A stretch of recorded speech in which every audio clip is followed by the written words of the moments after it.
Hello, my name is Camryn Shiroma. I'm a classics major at the University of Hawaii at Manoa. Today I would like to present to you my findings from my summer research project entitled Classical Education in Hawaii from 1778 to 1893, which focuses on the presence of classical education in the curricula of Hawaii schools founded before the fall of the Hawaiian monarchy in 1893. In particular, I will focus on the curriculum at Punahou Schools and how classical education influenced the development of Hawaiian society.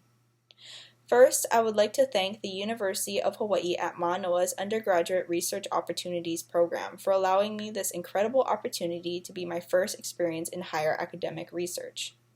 In particular, I would like to thank the family of Douglas S. Yamamura, who provided me with funding for this project. I am beyond humbled that my research project was chosen for this award. His belief in higher education has deeply resonated with me and my hopes to achieve greater levels of success in classical scholarship. I would like to thank Dore Mina Tadani and the staff at the Hawaiian and Pacific collections for allowing me access to their resources. I spent many hours there requesting many books, and I would not have anywhere near the amount of knowledge I have now if it was not for their help. I would also like to extend my gratitude to Jennifer Burke and Stacy Naipo, the archivists at St. Andrew's Priory and Kamehameha Schools respectively.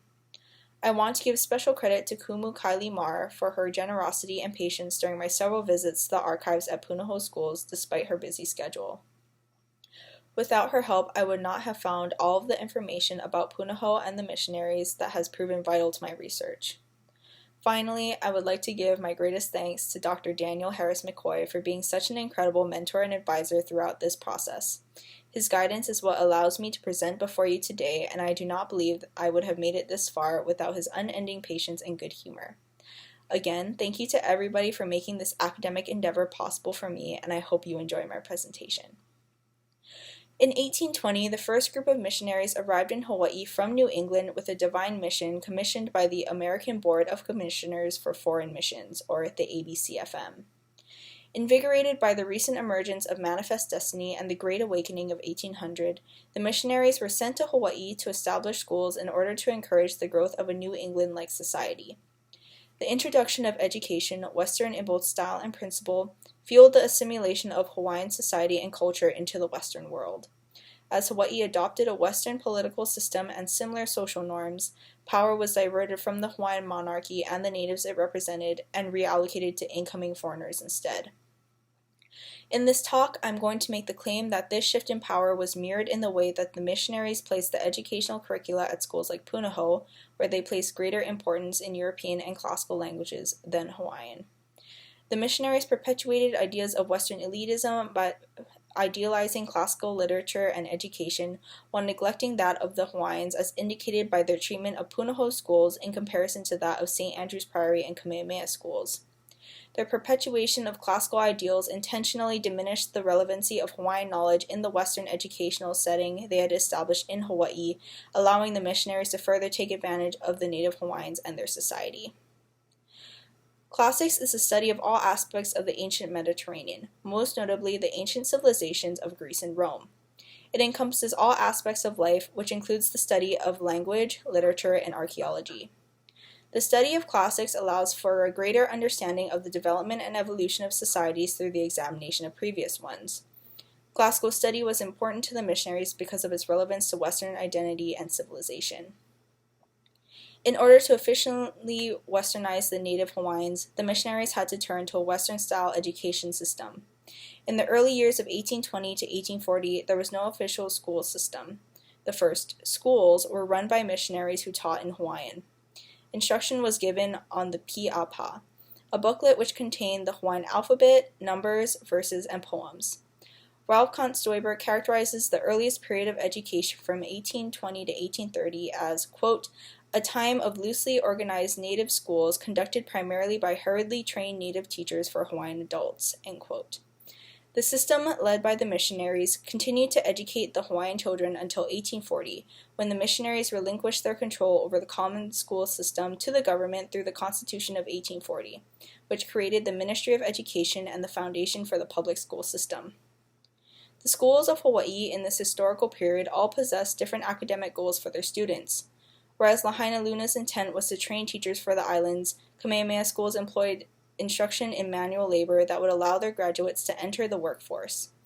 Thus, there was no one set curriculum to which every school consistently adhered. Each school instead created their own academic guidelines based on what would help them achieve their goals most efficiently. Because the educational curricula was so varied, there is a possibility that classical education was offered in public schools. However, finding records of this is difficult. Due to the lasting impact that classical study had, it was largely perpetuated in school systems in England and Europe. Interest in classical education followed the colonists to America and manifested in the form of Latin grammar schools established throughout the 13 colonies under the requirement of the Old Deluder-Satan Act. This act was an attempt to raise the Latin literacy of colonial Americans, who would then be able to translate and understand religious texts to the fullest extent. The colonists believed that having literacy in the ancient languages, and by extent the original religious texts, would keep them as religiously pure as possible.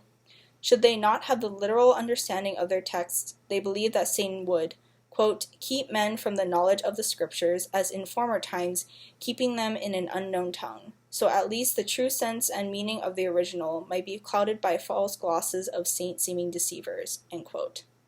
The Old Deluder-Satan Act, which was also known as the Massachusetts Law of 1647, ordered that any town exceeding the size of 100 families would have to set up a grammar school to, quote, give instruction in Latin and Greek, and indeed in whatever should be necessary to fit young men to enter Harvard, end quote. This act is largely credited to the beginnings of the Massachusetts school system. These systems maintained their original religious intent according to the founder of a grammar school in Chester, quote, mine intent in founding this school is specially to increase knowledge and worship of God and our Lord Jesus Christ, and good Christian life and manners in the children, end quote, in addition to filling teaching positions with men who were religiously educated. For the missionaries, it was of greatest importance that they were able to maintain the closest and most accurate relationship with their religious texts as possible. As a result, classics was closely associated with religion due to its relations with the religious texts, which were written in Hebrew and Greek, such as the Old and New Testaments of the Bible, respectively. Having the knowledge of the ancient languages provided by classical training encouraged religious participation, since people were able to access the religious scripts in their original wording. The colonists took inspiration for classical learning from the English educational curriculum and the European study of classics in order to garner a better understanding of their religious scriptures. Thus, classics, quote, ceased to be an end in itself and came to be chiefly a means to an end, end quote. The Protestant missionaries that came to the islands continued to follow these beliefs through the establishment of Lahaina Luna Seminary, a school intended to train teachers that would populate Hawaii's growing school system. It should come as no surprise that Punahou's close ties to the missionaries garnered such strong support for the implementation of classical education, especially for that of their own children. Mentions of classical education at Punahou included studies of a Latin textbook entitled Latin Lessons for Children that had been reprinted at Lahaina Luna, Greek and Latin recitations, and classes on Caesar as noted in the journals of several Punahou students. The goal of Punahou's curriculum was, as noted by the then president of Punahou, Daniel Dole, in a letter to the board, quote, should it be deemed expedient to send any of these boys to the U.S. to enjoy the privileges of a college and to study any of the learned professions, should any of them wish to become teachers, merchants, mechanics, or farmers, we wish to give an education which would prepare them to be respectable and highly useful in these several professions. The course of female education in the school we wish to be as to prepare those for the highest usefulness in whatever station divine providence may place them. Habits of patient and productive labor must be formed, end quote.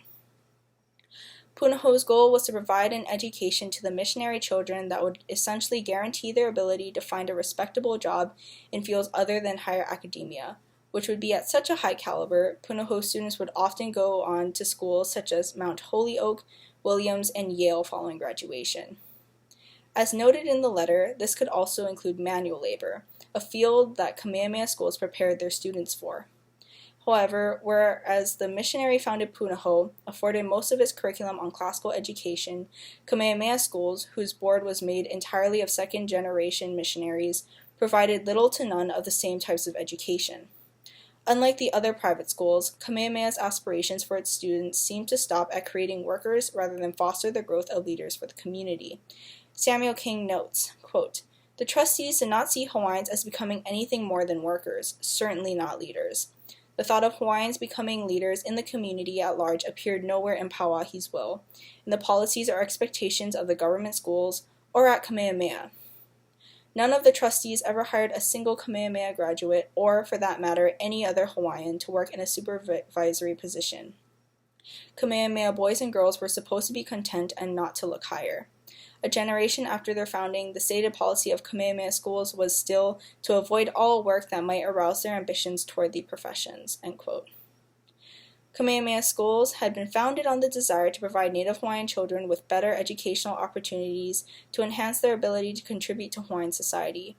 However, this desire was implemented in a way that would effectively keep Native Hawaiians from achieving positions of power equal to that of the missionary children, who received an education that has been long associated with the aristocracy and those with the means to afford leisure. On a similar note, the education for girls at both St. Andrew's Priory and Punahou focused more on the skills of homemaking and housekeeping, with no addition of the classical education which the missionaries believed to be so vital to establishing a successful career for oneself. This could be the product of misogynistic beliefs of the time, as it continued to perpetuate gender inequality and prevented women, both Haole and Native Hawaiian, from achieving any significant position of power. The missionaries knew that they possessed power over the development of modern Hawaiian society, as indicated through the fact that only Punahou offered a highly focused and regimented classical education.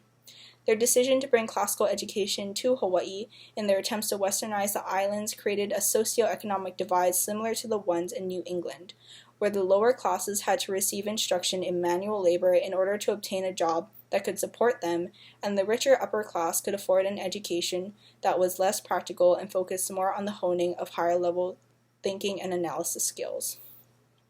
The missionaries were able to maintain the exclusivity of classical education in Hawaii by establishing manual labor education as a necessity for Native Hawaiians in order to contribute to Hawaiian society, while allowing their own children to indulge in another form of education that would not only provide them with similar job opportunities, but also ones that offered more power and influence over Hawaiian society.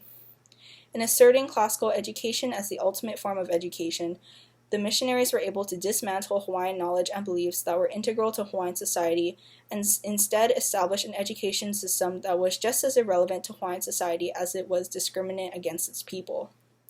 The fact that the teachings provided by classics was unnecessary for the Native Hawaiians was caused by the missionaries' refusal to allow it to be relevant. Whereas the missionaries could have afforded the Native Hawaiians the similar opportunities of power and social status that they afforded their own children, the missionaries forced them into positions subjected to power, domination, and oppression. By denying the importance of Native Hawaiian knowledge and myth, the missionaries forced the Native Hawaiians into a position where adaptation to Western ideals was crucial for survival, but impossible to accomplish since the necessary education was inaccessible for them. The influence of education in any given society is monumental. It is simultaneously influenced by and perpetuates social hierarchies based on what information is made available to a social group.